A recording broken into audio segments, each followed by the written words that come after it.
My name's Kim Marie, and I'm back with a YouTube video. This new reef.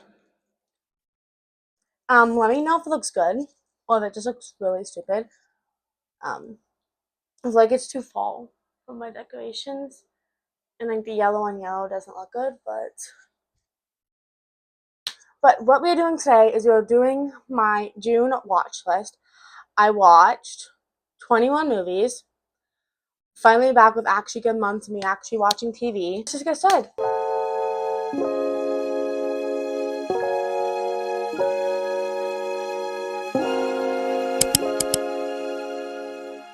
So the first movie we got is Psycho Killer. I was excited for this movie. I don't know, it just looked good. It felt like kind of like a Longlegs. Like this girl sheriff watches her husband get killed by this killer, and then she tries to like find him, create the serial killer. And we also got to see like what the serial killer's doing. It was okay. It's just like got boring and very, very satanic. And then I just like, why am I watching this? Not good. Scary Movie 6. I've watched this twice in June. I liked it better the first watch. I just had fun with it and like it was funny. And the second one I kinda knew what was happening and I was like, okay. It was I mean, like these movies aren't meant to be good. Like they are meant to be funny and to make you laugh and to upset people, and that's what they did. So yeah. Then because I watched Scary Movie 6, I had to watch Scary Movie 1, which then I made like the second one or like the second watch of it better because I like knew some of the references. Fun fact, I've watched this before I watched Scream, or I Know What You Did Last Summer, so I was really confused when I first watched Scream and like the killer wasn't Dewey. But this is good. It's funny. Some of the stuff with Doofy, I just don't. It just makes me uncomfortable. And yeah, Scary Movie 2. I don't like this one at all. They had this stuff with shorthand, and like that made me uncomfortable too. Uh, but I love Brenda, and this is like I think this last one that the Wayne brothers were able to do. I don't even know what this one was about. I think they go to like a haunted house. Scary Movie 3. I do have a ranking video of all of these, in case you guys want to watch that. It's definitely one of the better ones. It does. We get the ring, and then signs, and then like other stuff. It's funny.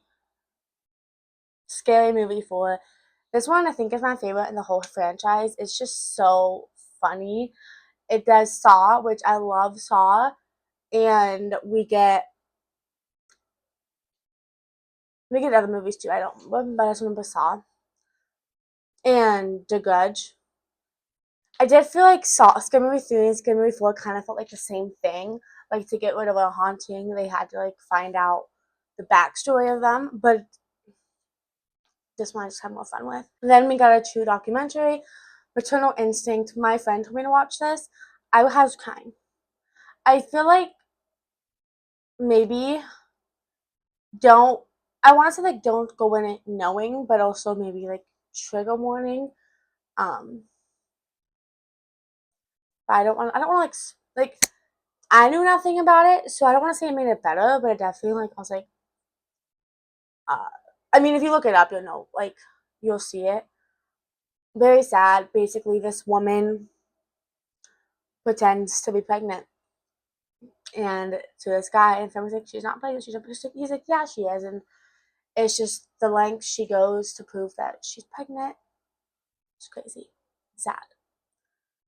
The Crash, another Netflix documentary. I was on a roll this month. This one made me so mad because like the parents enabled her. I'm sorry, but you enabled her. You like your daughter was like doing shrooms and alcohol and doing all these drugs and then driving while doing them, and then the way they just let her do whatever she wants.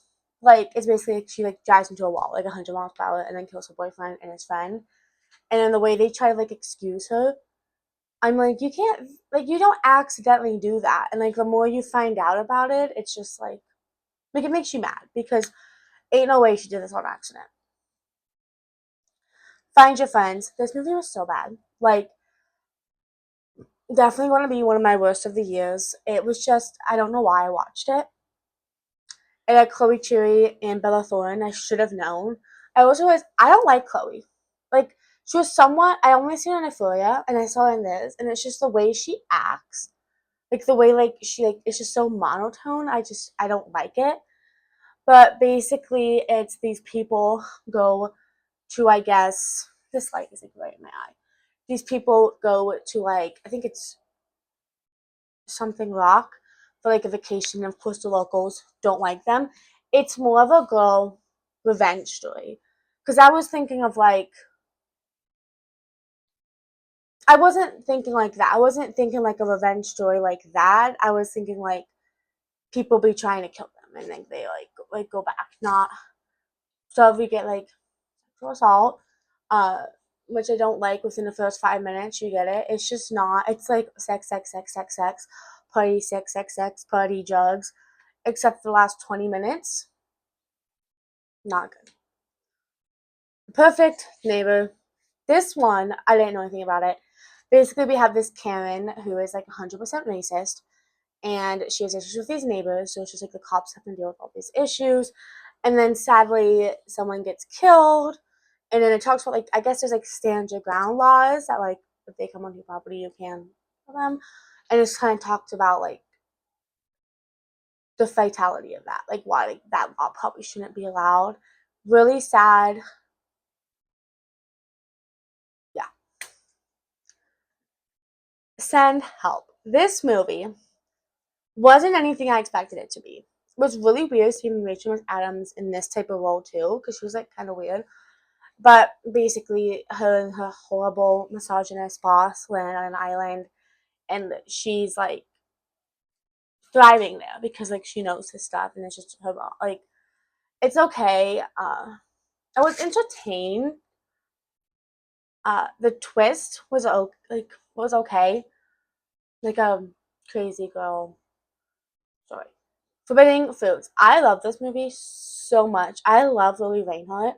Like her role in this, and I just like spent like the whole like 2 days looking at like interviews with them because the cast is awesome, and it's basically like witchy, basically like this cult of witches who work at a store, and then they add this new character Lola Tongue, and then they kind of deal with that. Really good. I really hope to make a second one. It was I kind of thought it was like a lesbian witch movie. But there really wasn't any lesbian in it. So I was like, okay. Not like it's like a, but like I think a lot of people were expecting that, and then it didn't have that. It was campy. It was fun. You don't take it seriously, and I loved it. Evil Dead Rise, since the next one literally comes out next week, or no, this week, like the day this video comes out, Evil Dead Rise comes, oh, Evil Dead comes out. I was like, I have to watch this movie. Definitely one of my favorite Evil Dead movies. I love that they stand away from the cabin in the woods concept, and then we went into an apartment complex. I still wish it wasn't like a dingy old apartment, it was just an apartment with like an actual, you know what I mean?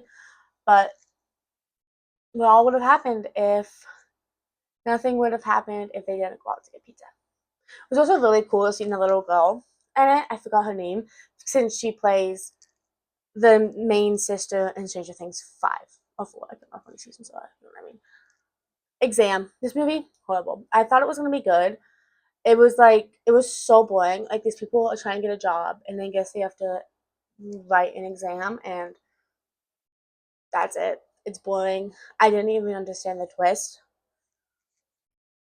Head count. So this is taking place in the same place as Find Your Friends, but it's better. Like this person goes on to like vacation, meets this group of people, and then there's like this evil entity that takes place of these people. It's good. It's fun. Better than Forbidden Foods. Then we got Office Romance. This movie is so funny. The guy who plays like the main guy, I cannot unsee him from that character in Shrinking, and I love Jennifer Lopez. It was just fun. Like this person is just, like I don't want to say stuck up, but like really into work mode. And then this guy's a lawyer, and of course they like fall in love, but you're not allowed to fall in love with you like the people you work with for like rules, and it deals with that. Really good. Scream 7. I love it. I'm so sad on McKenna Grace. I was like, I wish she was in this longer. And the ending, like the reveal, makes me really stupid. Like I'm just like, really? They could have done better. But this was of all I hate. The opening scene was awesome. Voicemails for Isabel. This had me crying in the first 10 minutes. So sad. It's a Netflix movie, just came out, basically about this sister and these like two sisters, and they're like really close friends. And then sadly, the sister dies, and then she ends up starting to leave voicemail, like calling her sister and leaving a voicemail, but didn't realize that the number was taken by this guy. So this guy was hearing the voicemail. It's like a love story, but like I feel like the love story is like a side plot, but like her plot is like trying to find her way, like dealing with grief, finding her way into the world because she wants to be a chef and like dealing with like really good. I love that. And I love that like it wasn't like 100% focused on the romance. It was found like her, you know. From this show is so good. I cannot wait for season 5. And I didn't know if I'd like it. My cousin recommended it for me. So I think I finished season 3 by the time episode 1 of season 4 came out, so I have to actually wait. And I'm like so sad. But like, listen to the different theories. But it's like they live in like a small town that no one can leave, and these creatures come out at night, and they have to like find a way out, find a way to live amongst them. Really good, as I've said. It's definitely getting like crazy. I think my cousin has watched Lost. This is all like parallels between that. But I like it. I can't wait for the last season. I hope they tie everything up. Then we got Running Point. This is another TV show with my love, Kate Hudson. Basketball. And I guess like she's from a rich family. And I didn't. So I watched season 1 last year with my mom, but I think I started on episode 3 and didn't watch like the first couple of episodes. But like I guess like her brother was gave her the role because he went to rehab or something, and then like, she's like thriving. So it's like the basketball stuff. There's like drama, but not. I feel like there's like it's kind of like a feel good show. Like an issue happens, but they kind of fix it. But maybe like the last 3 episodes, it'll be like a main issue. Like it's kind of reminds me like a regular old sitcom with like a couple of issues. So good though. Kill Theory. This movie so good.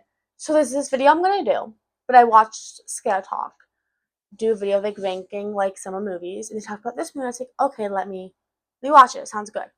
So basically, it's about like a group of college friends going to like a lake house, and there is this killer who basically is like, all of you guys are going to die except for one by 6 a.m.